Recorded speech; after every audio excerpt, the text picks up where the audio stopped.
Ho, ho, ho! Welcome into Box to Box, a festive edition here on 120 Sports. Kevin Egan alongside Francis Maxwell, who I believe is in Scotland. I'm over in Ireland, enjoying ourselves, but we are keeping up to date for sure on all this festive football that we are seeing. And Francis, as we head toward the end of this year, we have to take a look back for a second and ask, who's been the best signing so far as we hit the halfway point of the Premier League season?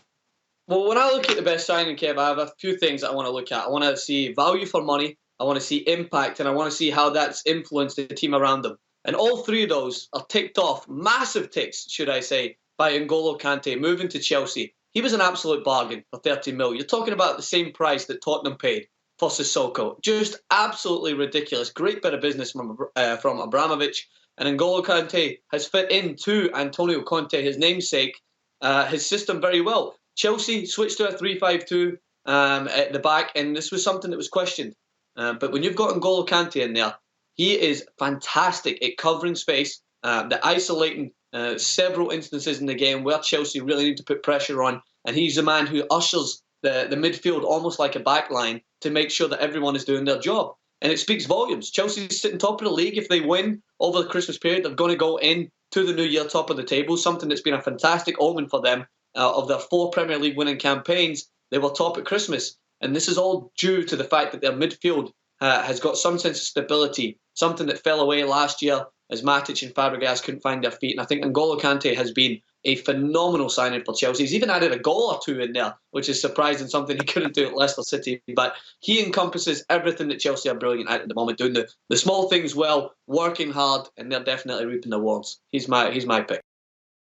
I think it's really hard to argue against that, but I'll give you another one. For a player that fits a system, as well as I think Kante fits Conte's system, Sadio Mane. I questioned this. At the time, Liverpool were signing Mane from Southampton.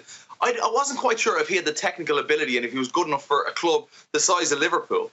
But I've been proved absolutely wrong. With this whole gegenpress system, he's perfect. His pace, his power, he's got a lot more technical ability than I obviously gave him credit for as well. And he's fit perfectly into a Jurgen Klopp system. This signing, to me, is going to be highlighted when he's away for the African Cup of Nations for the next month in January. I think he's going to be a massive loss for Liverpool. And I can actually see them slipping up and losing out in January, and that may cost them in their Premier League hunt. But for me, I think Francis Mane has encompassed everything that Jurgen Klopp is trying to do with the club. He plays with a smile on his face as well, and he fits that system so perfectly alongside Firmino and Coutinho as well.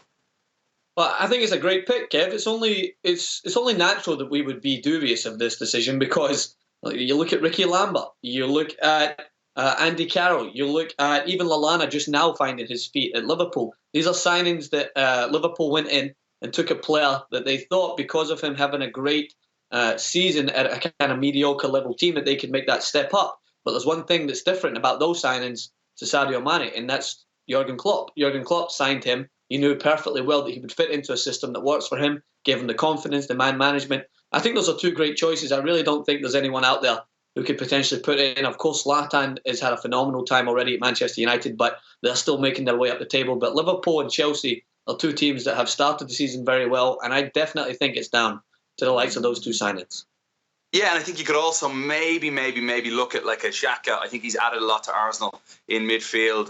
You could potentially throw Daffy as well for what he's managed to do for the Gunners. But I think Mane and Conte, when you talk about certain systems and players that are going to fit a philosophy, when you cover every blade of grass and you work your socks off like Antonio Conte demands that you do, Kante's a wonderful pick, and Sadio Mane as well. But look, we'd love to get the thoughts of you folks at home. Who do you think has been the best signing so far for whatever club you want in the Premier League? Pick some further down the line as well. Maybe Llorente for Big Bob Bradley and see if he can do the business for the rest of the season. Let us know right here on Box to Box.